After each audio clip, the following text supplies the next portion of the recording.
Question number 1. What is nationalism and how did it evolve historically in the India? इसमें हमें पढ़ना है कि नेशनलिज्म क्या है और भारत में ये किस तरीके से हिस्टोरिकली इवॉल्व हुआ. नेशनलिज्म जो है वो रेफ़र करता है किसी एक पर्टिकुलर एरिया, उसके जोग्राफिकल टेरिटरी को, जहाँ पर उधर के रहने वाले लोग जो समूह में रहते हैं और जो उनकी सामूहिक पहचान है उसको वो अभिव्यक्त करते हैं और ख़ुद को एक राष्ट्र के रूप में पहचानते हैं.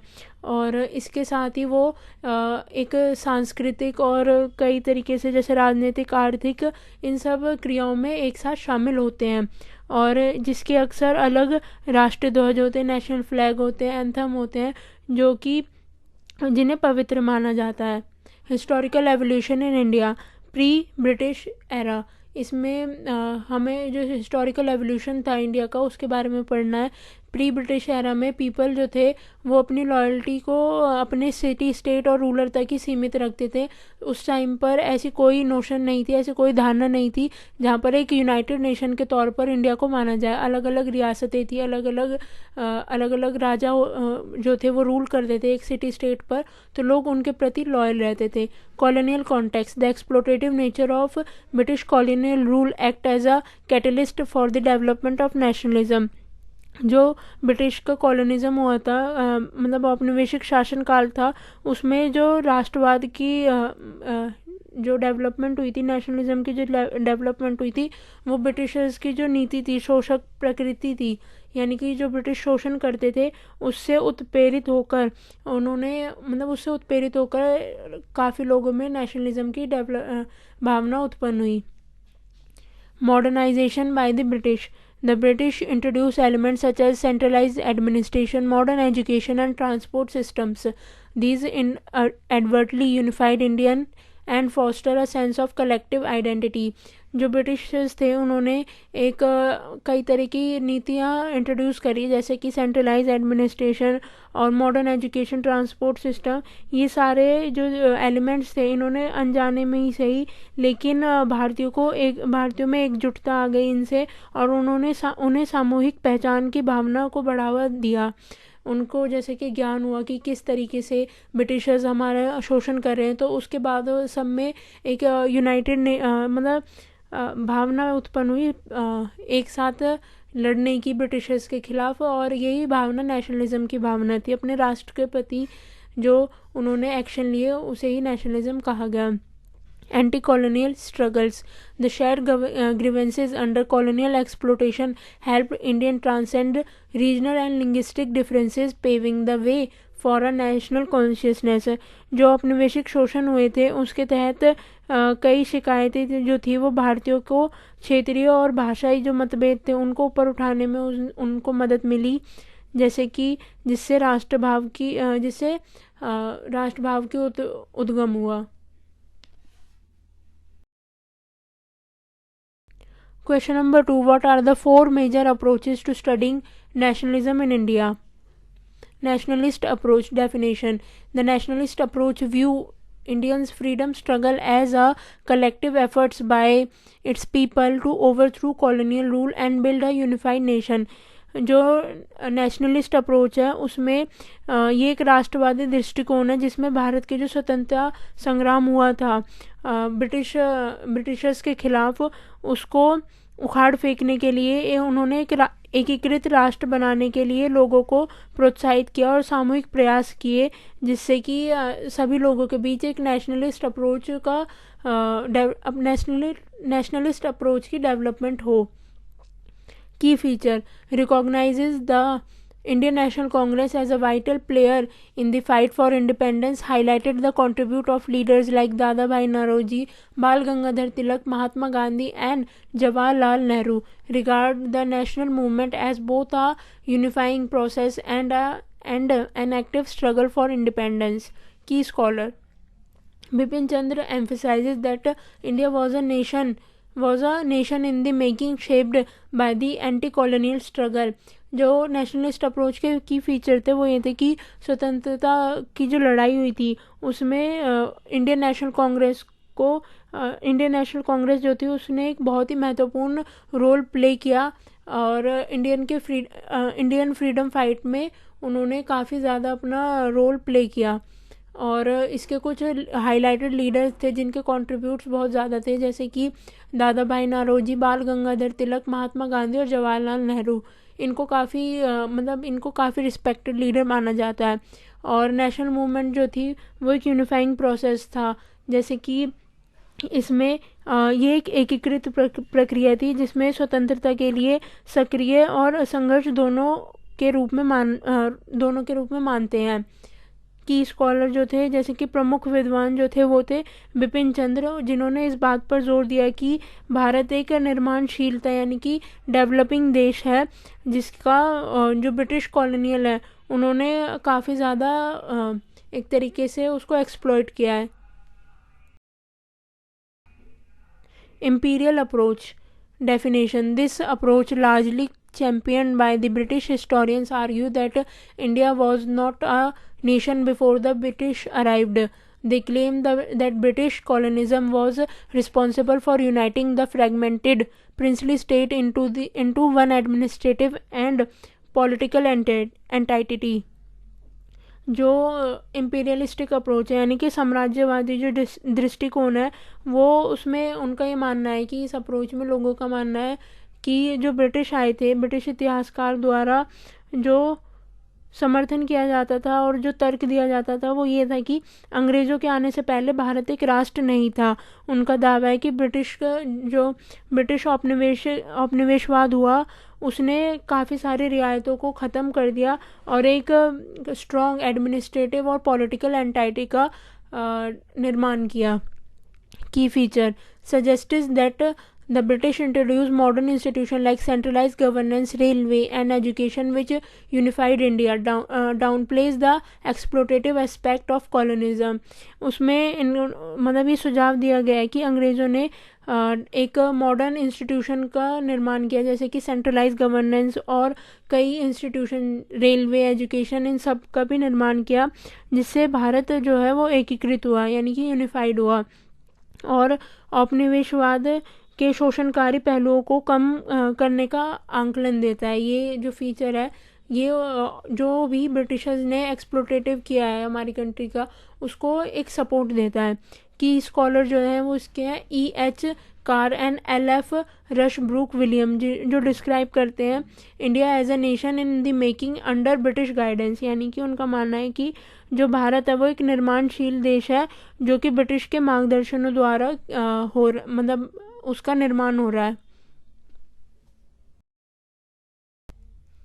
Marxist approach. The Marxist approach sees Indian nationalism as a result of class struggle and socio-economic transformation caused by colonialism. जो मार्क्सिस्ट अप्रोच है वो इंडियन नेशनलिज्म यानी कि भारतीय राष्ट्रवाद को एक ऐसे परिणाम के रूप में देखती है जहाँ पर क्लास स्ट्रगल थे यानी कि वर्गों में संघर्ष था और साथ ही साथ सोशल इकोनॉमिक यानी कि सामाजिक और आर्थिक परिवर्तन काफ़ी ज़्यादा थे। मार्क्सिस्ट अप्रोच इंडियन नेशनलिज्म को इस तौर पर देखती है। Key feature emphasises the role of the bourgeois in the leading the national movement, critics colonial policies that destroy traditional agrarian system and handicraft, leading to mass poverty and discontent, acknowledge colonialism's role in the creating a capitalist economy that ultimately contributed to industrialization. जो राष्ट्रीय आंदोलन के नेतृत्व में पूंजीपाती वर्ग था उनकी भूमिका पर ज़्यादा जोर दिया गया था इसमें मार्क्सिस्ट अप्रोच में, और साथ ही साथ जो औपनिवेशिक नीतियाँ थी उनकी आलोचना की गई जिन्होंने जो ट्रेडिशन आर्गियन सिस्टम था जैसे कि हैंडीक्राफ्ट और बाकी सारे जो भी बड़े पैमाने पर किए जाते थे काम, उनको नष्ट कर दिया था पूरी तरीके से, और गरीबों में समाज में गरीबी का माहौल था और काफ़ी असंतोष पैदा हो चुका था। पूंजीवादी अर्थव्यवस्था के निर्माण में औपनिवेशवाद की भूमिका को स्वीकार किया गया जिससे जो औद्योगिकरण था यानी कि इंडस्ट्रियलाइजेशन था उसको बढ़ावा दिया गया मार्क्सिस्ट अप्रोच में। इसके की स्कॉलर जो है वो हैं R. Palme Dutt and A.R. Desai, जो हाईलाइट करते हैं role of exploitation and class dynamic in shaping nationalism, यानी कि जो रोल था उनका ब्रिटिशर्स का, उनकी जो एक्सप्लोटेटिव पॉलिसीज़ थी और साथ ही साथ जो क्लास डायनेमिक थे, उनके कारण जो नेशनलिज्म था उसको मार्क्सिस्ट अप्रोच में शेप किया गया। सबअल्टर्न अप्रोच, बेसिकली सबअल्टर्न का मतलब है निम्न वर्गीय दृष्टिकोण। ये ऐसी अप्रोच थी जहाँ पर फोकस किया गया था लोगों के एक्सपीरियंस और कंट्रीब्यूशन पर, जो कि काफ़ी ज़्यादा मार्जिनलाइज ग्रुप थे। यानी कि इन ग्रुप्स के लोगों को काफ़ी ज़्यादा समाज में हाशिए पर ढकेला गया था, जो कि थे किसान, विमेन और ट्राइबल आदिवासी जो थे, साथ ही साथ दलित, जो कि नेशनलिस्ट मूवमेंट पर काफ़ी ज़्यादा उन्होंने बढ़ चढ़ कर पार्टिसिपेट किया। की feature, critique mainstream nationalist and Marxist narrative for ignoring the role of ordinary people, emphasizes history from below, studying peasant revolt, local uprising and grassroots movements, argues that elite-led movement often overshadow subaltern contribution। जो nationalist और Marxist approach है, उनके narrative में उन्होंने काफ़ी, मतलब इस पर क्रिटिक किया जाता है कि उन्होंने ऑर्डिनरी पीपल के जो रोल थे नेशनलिज्म को अपराइज करने में, उसको एक तरीके से नकार दिया। वो उनका मेन फोकस जो था वो ब्रिटिशर्स की स्कीम पर था और जो पूंजीपात वर्ग था उन पर था, ना कि आम जनता पर। और जो सबअल्टर्न अप्रोच है वो आम जनता पर फोकस करती है कि उनकी वजह से जो देश में नेशनलिज्म था वो काफ़ी ज़्यादा अपराइज हुआ। emphasize history from below, studying peasant revolt, local uprising and grassroots movement। नीचे से इतिहास पर जोर दिया जाता है, जैसे कि किसान विद्रोह जो हुए थे, स्थानीय विद्रोह और ज़मीनी स्तर के आंदोलनों का अध्ययन किया जाता है। साथ ही साथ ये तर्क किया जाता है कि जो एलीट क्लास थी, यानी कि अभिजात वर्ग के जो लोग थे, उन्होंने उनके नेतृत्व वाले आंदोलनों को अक्सर निम्न वर्ग के योगदान को दबा दिया था। की स्कॉलर जो है इसके वो है Ranjit Guha and Partha Chatterjee, explores the dynamics of elite dominance and subaltern resistance. ये जो की स्कॉलर है ये एक्सप्लोर करते हैं इसके कुछ अलग डायनेमिक्स को, जहाँ पर वो बताते हैं कि किस तरीके से जो एलिट डोमिनेंस था, यानी कि अभिजात वर्ग के लोगों का ज़्यादा दबदबा था, वो सबअल्टर्न रेसिस्टेंस को मतलब एक तरीके से दबा देते थे। यानी कि जो निम्न वर्ग के लोगों ने जो भी प्रतिरोध किए, उनकी गतिशीलता का पता ही नहीं लगता था एलिट डोमिनेंस के सामने। Question number 3, how did the Indian National Congress contribute to nationalism in India. इसमें हम स्टडी करेंगे कि किस तरीके से इंडियन नेशनल कांग्रेस ने अपने योगदान दिया राष्ट्रवाद के उदय में भारत में। जो इंडियन नेशनल कांग्रेस है इसने काफ़ी ज़्यादा महत्वपूर्ण भूमिका निभाई है भारत में राष्ट्रवाद को बढ़ावा देने के लिए। जैसे प्लेटफॉर्म फॉर यूनिटी, यानी कि एकता के लिए मंच, established in 1885 in the National Indian Congress provided a platform for leader from different region to unite against colonial exploitation। इसकी स्थापना 1885 में हुई थी, जहाँ पर कांग्रेस ने विभिन्न क्षेत्रों के नेताओं को जो ब्रिटिश पॉलिसीज़ है, कॉलोनियल एक्सप्लोटेशन है,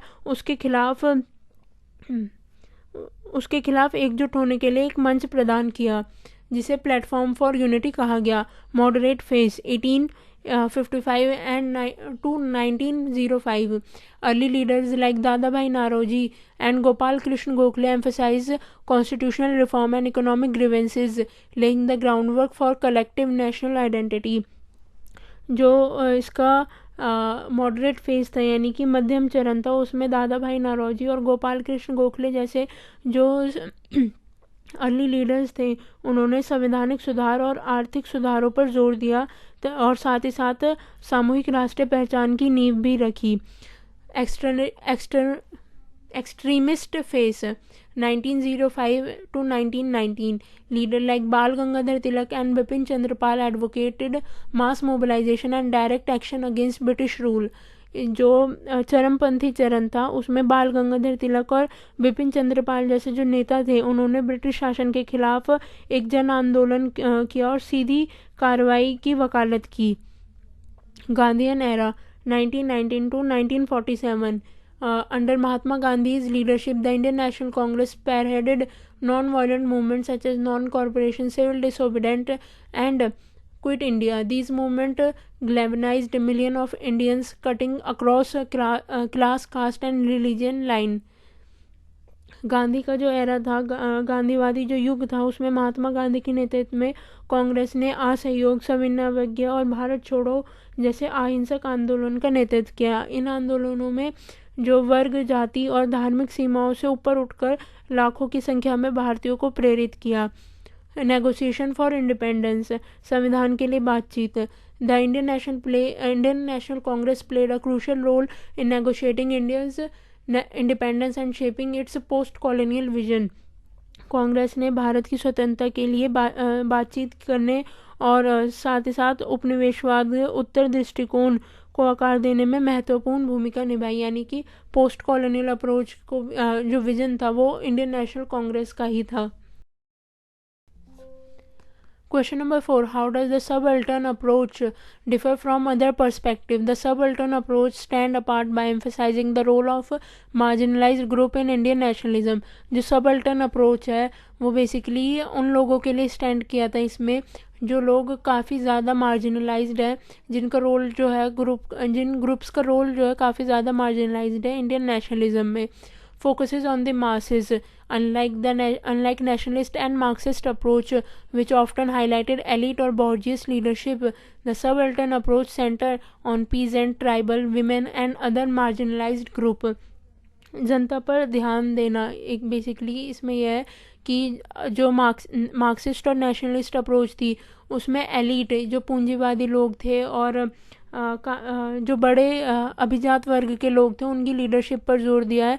और वहीं सबल्टन अप्रोच का जो सेंटर है वो गरीब किसान, ट्राइबल जो आदिवासी लोग हैं, विमेन और बाकी के जो मार्जिनलाइज ग्रुप हैं उन पर ध्यान दिया गया है. Critic of elite narrative, it challenges the notion that the nationalist movement was primarily led by elite group like the Indian National Congress, arguing that grassroots uprising played an equally vital role. अभिजात वर्ग के जो आख्यान है उनकी आलोचना करते हुए ये सबल्टन अप्रोच में कहा गया है कि ये एक ऐसी धारणा को चुनौती देती है जहाँ पर राष्ट्रवाद आंदोलन का नेतृत्व जो था मुख्य रूप से कांग्रेस के जो कुलीन समूह के द्वारा किया जा रहा था. लेकिन ये बात भी है, इस चीज़ का तर्क दिया जाता है कि जो ज़मीनी स्तर यानी कि ग्रास रूट पर जो विद्रोह हो रहे थे, सभी तरह के जो भी मूवमेंट हो रही थी वो इन लोगों के द्वारा काफ़ी ज़्यादा रोल निभाया गया. यानी कि उन जो सबल्टन अप्रोच में जो लोग हैं, मार्जिनलाइज ग्रुप है, उन्होंने ज़्यादा रोल प्ले किया है, उनका भी इक्वली एक तरीके से शेयर है इसमें. Empirical evidence, subaltern scholar use detailed case studies of peasant revolt, tribal uprising and local movement to reveal the complexities of resistance against colonialism. empirical evidence, इसमें हम हिस्टोरिकली जाएं तो जो सबल्टन स्कॉलर है वो कुछ केस स्टडीज़ और detail को यूज़ करके बताते हैं कि जो किस तरीके से किसान आंदोलन और जो आदिवासी आंदोलन थे, आदिवासी मूवमेंट थी और लोकल मूवमेंट थी, इनकी कॉम्प्लेक्सिटीज़ जो थी काफ़ी ज़्यादा इम्पॉर्टेंट थी, जिसके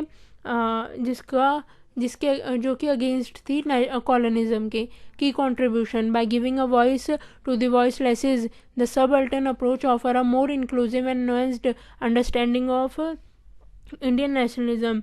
जो लोग निशब्द हैं उनको आवाज़ देकर निम्न वर्गीय दृष्टिकोण और भारतीय राष्ट्रवाद को अधिक समावेशी और आसानी से समझ प्रदान करता है ये जो पर्सपेक्टिव है सबल्टन अप्रोच का. What is the significance of culture symbols in Indian nationalism.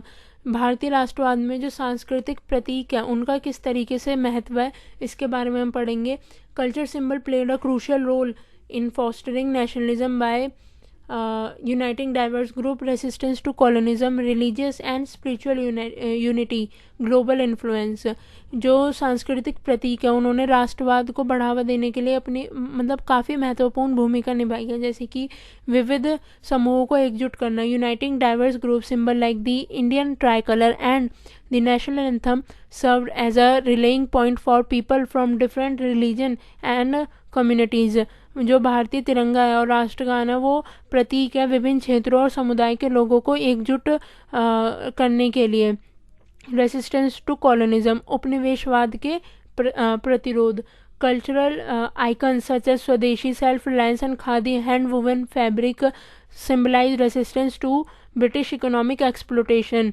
जो स्वदेशी और खादी जैसे सांस्कृतिक प्रतीक हैं वो ब्रिटिश आर्थिक शोषण के प्रतिरोधक के प्रतीक के रूप में माने जाते हैं। रिलीजियस एंड स्पिरिचुअल यूनिटी, धार्मिक और आध्यात्मिक एकता। Leader like Gandhi emphasise symbol like spinning wheel, charkha to connect the independence struggle with Indian tradition and spirituality. Gandhi ji जैसे जो नेता थे उन्होंने इंडिपेंडेंस मतलब फ्रीडम फाइट में कुछ भारतीय परंपरा और आध्यात्मिक से जुड़ने के लिए चरखा जैसे प्रतीकों पर जोर दिया। ग्लोबल इन्फ्लुएंस, वैश्विक प्रभाव। Indian culture symbol inspired anti-colonial movement in the other part of the world, emphasizing India's role as a beacon of resistance। भारतीय संस्कृति के जो प्रतीक थे उन्होंने विश्व के अन्य भागों में उपनिवेश विरोधी आंदोलन को प्रेरित किया और साथ ही साथ जो रेसिस्टेंस किया यानी कि प्रतिरोध किया, एक प्रकाश स्तंभ के रूप में भारत की भूमिका पर बल दिया। यानी कि जो इंडिया था वो एक जो सभी कॉलोनियल कंट्री थी उनके लिए एक मसीहा के तौर पर उभरा। जब यहाँ के लोगों ने नेशनलिस्ट मूवमेंट स्टार्ट की तो वहाँ के लोगों को भी प्रेरणा मिली कि इस तरीके से हम जो हमारे जो राइट्स का, हमारे रिसोर्सेज का जो एक्सप्लोटेशन हो रहा हम उसको बंद कर सके और अपनी खुद की गवर्नमेंट इस्टेब्लिश कर सके, अपनी नेशनल गवर्नमेंट इस्टेब्लिश कर सके। Thanks for watching. अगर आपको वीडियो यूज़फुल लगी हो तो लाइक करें, शेयर करें। अगर किसी भी टाइप की क्वेरी हो तो कमेंट करें और चैनल को ज़रूर सब्सक्राइब करें। Thank you. और इसके नेक्स्ट पार्ट भी जल्दी अपलोडेड किए जाएंगे इंपॉर्टेंट क्वेश्चंस के, तो चैनल को सब्सक्राइब ज़रूर करें। Thank you.